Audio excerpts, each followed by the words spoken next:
To जीव public school Kangra. प्यारे बच्चों, आज मैं आपके एग्जामिनेशन पॉइंट ऑफ व्यू से बहुत ही स्पेशल, बहुत ही इम्पॉर्टेंट टॉपिक डिस्कस करने जा रहा हूँ और वो टॉपिक है equipotential surface.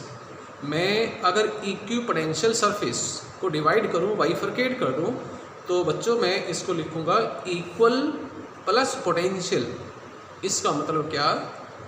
Equal electric potential वाली सरफेस। तो ऐसी सरफेस जिसके ऊपर हर जगह पर, मीन्स ऐसी सरफेस जिसके हर पॉइंट के ऊपर value of the electric potential हो इक्वल, सेम, ऐसी इमेजिनरी सरफेस को बोला जाता है इक्विपोटेंशियल सरफेस। क्लियर? एग्जांपल ले लेते हैं। मान लेते हैं कि मैंने ये वाले एग्जांपल ले ली। ठीक, सर्कल के सेंटर के ऊपर मैंने ले लिया plus Q charge electric potential की सोर्स होती है and electric potential charge plus distance के साथ इस फार्मूले के अकॉर्डिंग चेंज करता है। ठीक, सर्कल का रेडियस हमें मालूम होता है कि वो होता है कांस्टेंट, तो आर का रोल खत्म हो जाएगा। क्यू चार्ज सर्कल की सर्कमफ्रेंस वाले हर पॉइंट के लिए होगा इक्वल डिस्टेंस दूर, मीन्स क्यू की वैल्यू हर पॉइंट के लिए होगी same.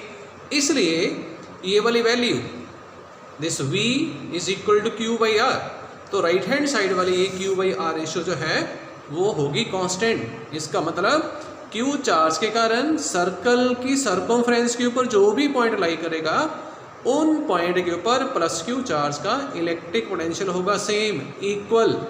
So that's Y circle जिसके सेंटर के ऊपर कोई चार्ज लाई कर रहा हो, अज्यूम किया जा सकता है, सर्कल को लिया जा सकता है as a equipotential surface. You can imagine another example. Sphere की बात कर लेते हैं। सफियर की सरफेस भी सफियर के सेंटर से सेम डिस्टेंस दूर, इक्वल टू रेडियस के बराबर डिस्टेंस दूर होती है। सो दैट्स वाई अगर सफियर के सेंटर के ऊपर कोई चार्ज लाई कर रहा हो तो उस चार्ज के कारण सफियर की सरफेस के ऊपर इलेक्ट्रिक पोटेंशियल की वैल्यू इस फार्मूले के अकॉर्डिंग होगी कांस्टेंट या फिर सेम। सो दैट्स वाई हम सफियर को भी इमेजिन कर सकते हैं एज एन इक्विपोटेंशियल सरफेस। इतना हमें मालूम है कि अर्थ का इलेक्ट्रिक पोटेंशियल होता है 0। सो दैट्स वाई अगर मैं कांगड़ा पे अर्थ के इलेक्ट्रिक पोटेंशियल की बात करूं तो वो उतनी होगी जितनी इंग्लैंड वाली अर्थ के value of the electric potential, उतनी ही वैल्यू जितनी कि पठानकोट के ऊपर होगी अर्थ के इलेक्ट्रिक पोटेंशियल की value. So that's why earth को भी हम अज्यूम कर सकते हैं as an equipotential surface. Next, properties of the equipotential surface. दो प्रॉपर्टीज मैं डिस्कस कर रहा हूँ, बाकी आपको पीडीएफ फाइल में थ्योरेटिकल फॉर्म में भेजी हुए हैं and these are very important from numerical and examination point of view. So that's why I am touching this part. First property, equipotential surface के ऊपर हम इलेक्ट्रिक चार्ज को चाहे जितना मर्जी भी डिस्प्लेस करें, वर्क डन की वैल्यू हमेशा 0 ही होगी। मान लेते हैं मैंने ये वाली एक इक्विपोटेंशियल सरफेस ले ली और उसके ऊपर मैं Q0 चार्ज को ए पॉइंट से बी पॉइंट तक डिस्प्लेस करवाना चाहता हूँ, तो वर्क डन की वैल्यू ए से लेकर के बी पॉइंट तक प्लस Q0 चार्ज को ले जाने के लिए वर्क की वैल्यू दी जाएगी इस फार्मूले से। This W by Q0 is equal to VA minus VB, this is a potential difference. लेकिन हमें मालूम है कि इक्विपोटेंशियल सरफेस के ऊपर इलेक्ट्रिक पोटेंशियल की वैल्यू सेम होती है, मीन्स जितनी इलेक्ट्रिक पोटेंशियल की वैल्यू ए पॉइंट के ऊपर होगी उतनी ही वैल्यू बी पॉइंट पर। इसलिए मैंने बी पॉइंट वाला इलेक्ट्रिक पोटेंशियल ए पॉइंट वाले इलेक्ट्रिक पोटेंशियल के बराबर अज्यूम किया है, लिए है यहाँ जैसे। क्लियर? अगर मैं क्रॉस मल्टीप्लाई करूँ ये डिफरेंस बन गया 0, प्रोडक्ट बन जाएगा 0। सो दैट्स वाई वर्क डन की वैल्यू हो जाएगी 0। नेक्स्ट प्रॉपर्टी, इक्विपोटेंशियल सरफेस के ऊपर इलेक्ट्रिक पोटेंशियल जो है, इलेक्ट्रिक फील्ड इक्विपोटेंशियल सरफेस के ऊपर हमेशा परपेंडिकुलर ही एक्ट करता है। ठीक, इस चीज़ को हम प्रूव करना चाहते हैं।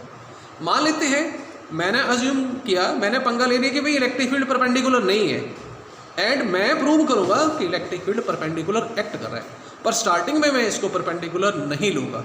तो मान लेते हैं कि electric field E vector, electric field vector quantity है और मैंने ले लिया कि इलेक्ट्रिक फील्ड ई वेक्टर ये वाली जो मैंने एक इक्विपोटेंशियल सरफेस ली है उसके ऊपर at an angle theta act कर रहा है। क्लियर? मैं इस इलेक्ट्रिक फील्ड को कंपोनेंट्स की फॉर्म में ब्रेक कर दूंगा, E cos theta and E sine theta. E cos theta electric field का ऐसा पार्ट है, ऐसा कंपोनेंट है जो ए पॉइंट वाले प्लस Q0 चार्ज को ए से बी तक डिस्प्लेस करवाएगा। वो इसलिए डिस्प्लेस करवाएगा क्योंकि हमने वर्क डन की वैल्यू फाइंड करनी है चार्ज को ए से लेकर के बी तक डिस्प्लेस करवाने के लिए ऑन द सरफेस। तो ई साइन थीटा कंपोनेंट के कारण जो डिस्प्लेसमेंट होगी उसको मैं काउंट नहीं करूंगा क्योंकि ये सरफेस से बाहर की तरफ है, तो चार्ज को हमने सरफेस पे डिस्प्लेस करवाना है ना कि सरफेस से बाहर ले जाना है। सो that's Y E sine theta जो चार्ज पे फोर्स लगाएगा उस फोर्स को हम कंसीडर नहीं करेंगे। अब बच गया हमारे पास ये कोसाइन कंपोनेंट। कोसाइन कंपोनेंट ए से बी की तरफ एक्ट कर रहा है। सो दैट्स वाई ए पॉइंट के ऊपर जो चार्ज Q0 रखा है वो चार्ज Q0 ई कॉस थीटा कंपोनेंट के कारण फोर्स एक्सपीरियंस करेगा। कितना फोर्स? Q0 ई कॉस थीटा। क्लियर? लेकिन हमें मालूम है कि वर्क डन होती है फोर्स इनटू डिस्प्लेसमेंट। डिस्प्लेसमेंट ए से बी हो रही है, चार्ज Q0 की, फोर्स उस पर लग रहा है ये Q0 ई कॉस थीटा, तो वर्क डन इन दोनों के प्रोडक्ट से आ जाएगा। Clear?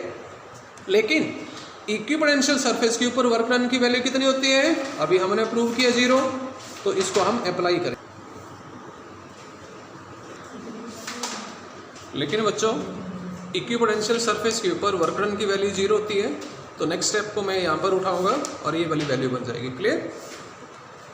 Q0 charge that is non zero, electric field we have taken non zero, displacement AV is non zero. So that's why ये जो ब्रैकेट में मैंने ये प्रोडक्ट रखा है ये नॉन जीरो होगा, means not equal to zero. लेकिन ऊपर वाला प्रोडक्ट जीरो हो उसके लिए मुझे सेकेंड टर्म को जीरो लेना पड़ेगा। तो दैट्स वाई मैंने कॉस थीटा को जीरो लिया है।